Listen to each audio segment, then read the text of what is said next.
What's up, guys? It's Dylan. I have a project called Silver Prism, and today I'm going to talk through one of my newest song, Discard, which when I wrote this, it really was like one of my favorite songs I'd ever written. It came out very quickly, or it came together very quickly, very naturally. I felt like it embodied a lot of things that I, at the time, really loved about in songs. And I was really stoked about it when it came together, and was even more stoked about it when I brought it to my buddy David Southern, and we tracked it. And David is an excellent engineer, and also wears the hat of producer, and I think he really helped me bring it together and like add some just juice to it. I mean, the way that I've always seen it is I love writing songs, and I feel very confident about that, like 94.6% of a song that I write. And then it's like, how do we get it from 94.6% to like 115%? And David is a great partner for that. Love working with the guy. If you want to write sick music, I would hit him up. I'd highly recommend. So anyways, today I'm going to talk about Discard. It's available on YouTube, Spotify, Apple Music, Amazon Music, Tidal Music. If you're listening to any of the last three, get your head checked. But I'm going to break down the song, talk a little bit about the production, talk a little bit about the writing, the lyrics, all the good stuff. Would love to hear what you think about the song, so please let me know in the comments. Let's listen to Discard.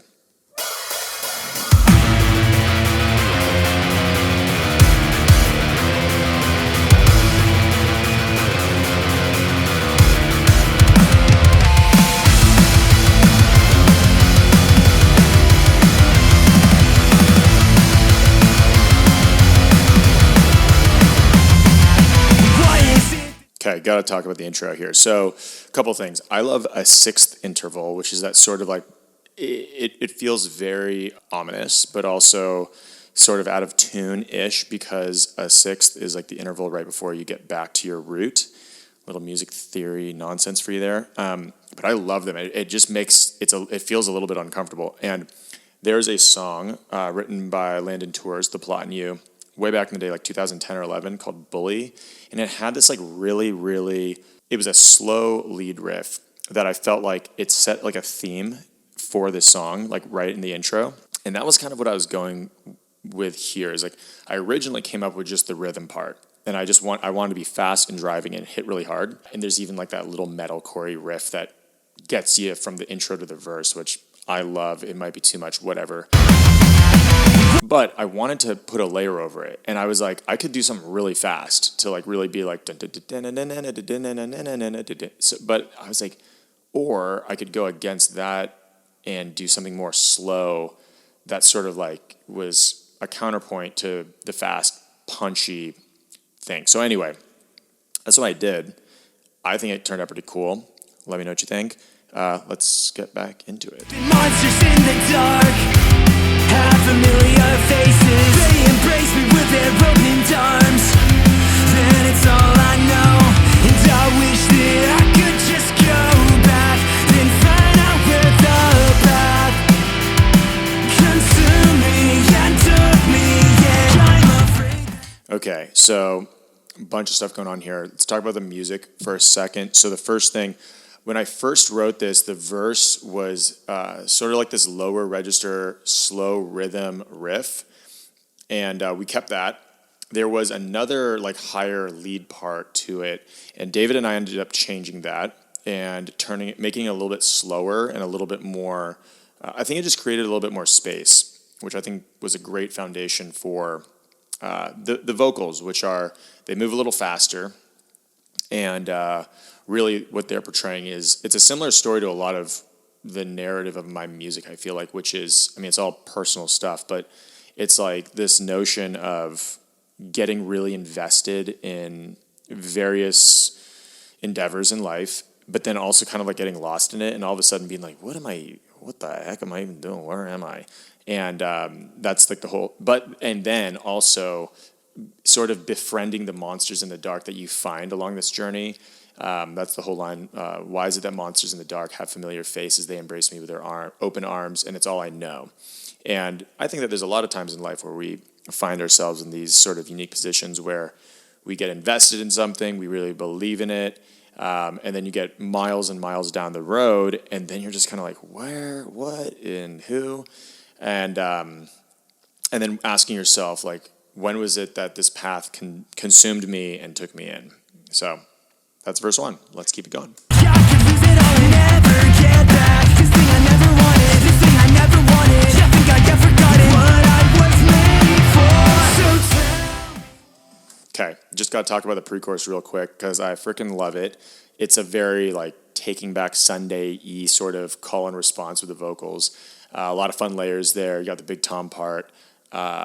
But fun fact, David Southern, boom, little feature from him. He helped out with some of those harmonies, and it adds kind of a different texture to it, I think, in the response portion of the call and response. And just love how it turned out. So anyway, let me know what you think of that pre-chorus. I think it's cool. There's more to the story, more than playing heroes I made up. Can I be more than a memory, more than just a shape that I dreamt of? It's misplaced love.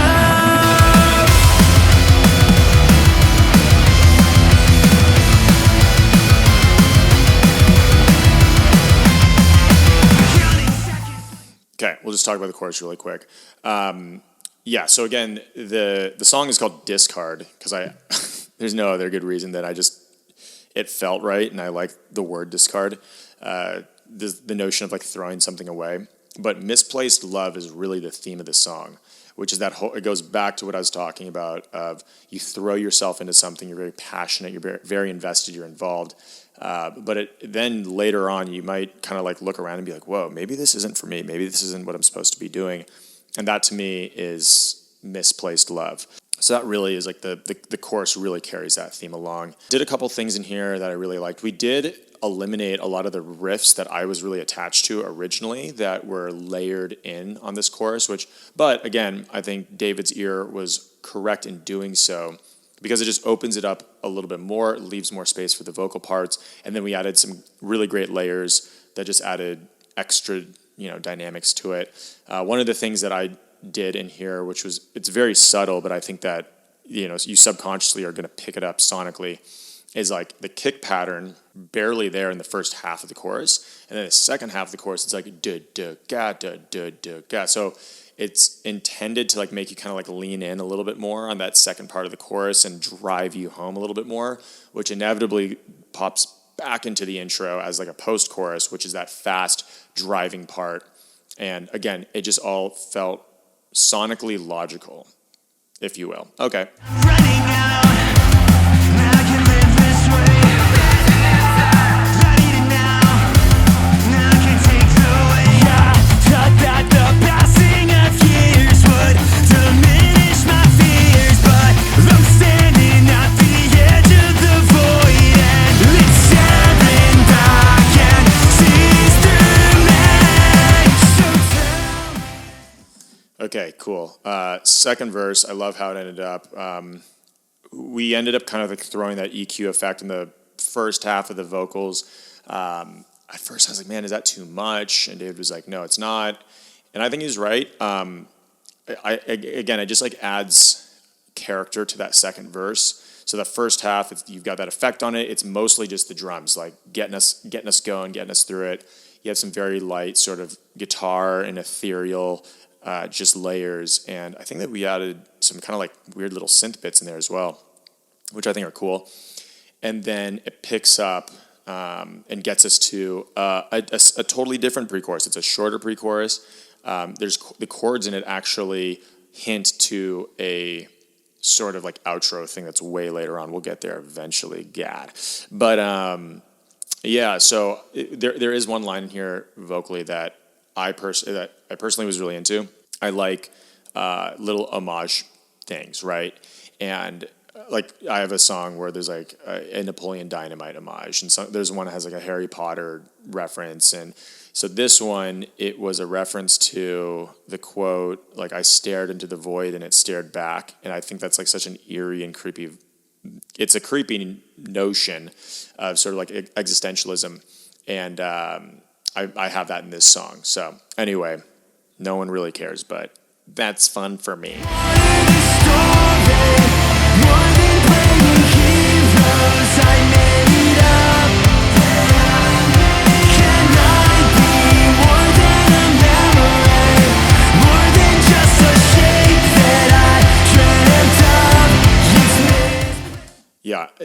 Another thing about this chorus too is it's the notion of like, is what I'm doing going to make me more than a memory, more than just the shape that I dreamt of? And it's like, again, going to this story of what am I doing? What are we doing? What is the point of any of this? But also like the desire to have like a legacy or to like leave something behind, and being more than just like a shape from a dream. I think we all ask ourselves these questions. This is all relating to the concept of purpose and what we pour ourselves into, and whether or not there will be any sort of return in this life or the next. So anyway, heady stuff, folks. I'll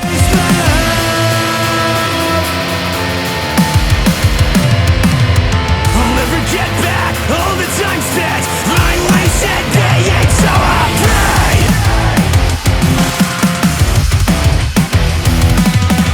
Okay, so admittedly, went pretty heavy with this part, and we did change it in the studio from what it originally was. This part for me was kind of like let's go back to like a 2005 Under Oath section and just make it goosed. Of course, it starts with like that intro verse.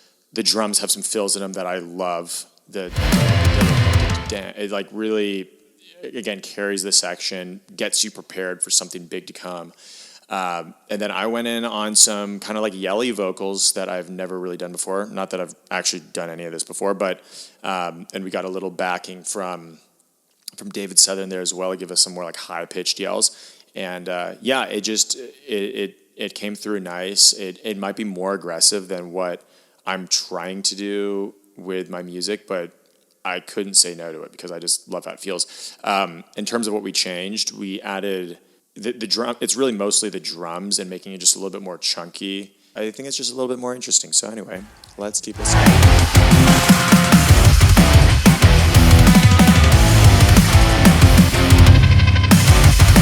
Loved that part. It's just like a little doom, and it just like cuts out for a second. You've got that sort of effect of like in the background, those 16th notes.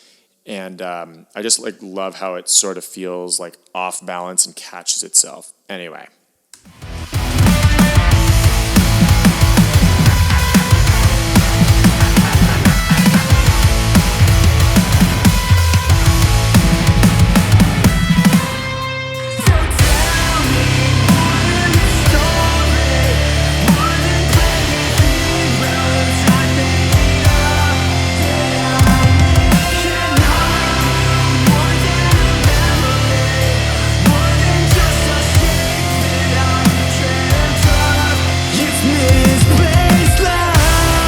Yeah, so I like how this came out. So this song has a lot more of a bridge than, say, for example, Up and Down, right? Like it's a long bridge. There's a lot going on. Out of that sort of breakdowny chaos section, we go into a half-timed chorus, and there's like this kind of different lead riff in the background, which I like it. It's like it's still a bridge technically, I would say, even though it's the chorus. And then it goes into a chorus, but because we just vocally spent some time with the chorus, now the vocal part is sort of just this repeated section, which I found fun. I think it might be a little long, but whatever, man.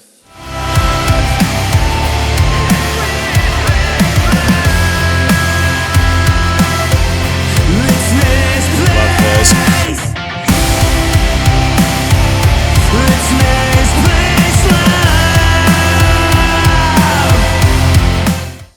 And then this next section is the callback to the second pre-chorus. It's nonsense, doesn't really matter, but I thought they were fun chords, and I wanted to bring them back, and I did for an outro. It might not really be necessary to have this part in the song, but it's there, so deal with it.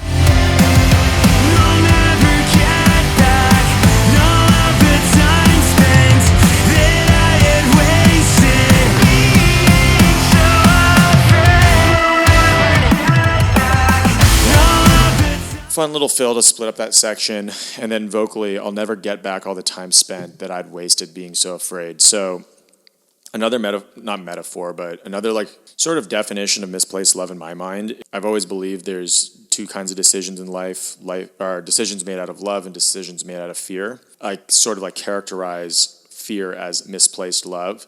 That's what this section's all about, is like if you spend so much time acting out of fear, you're gonna probably lose out on a lot of the best parts of life. Yeah, I'll never get back all the time spent I wasted being so afraid. That literally is saying what I just said. Awesome. The time spent that I had wasted being so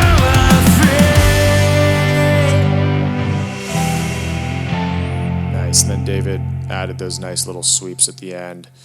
Anyway, that's Discard. Probably the heaviest song I've written for this project, Silver Prism.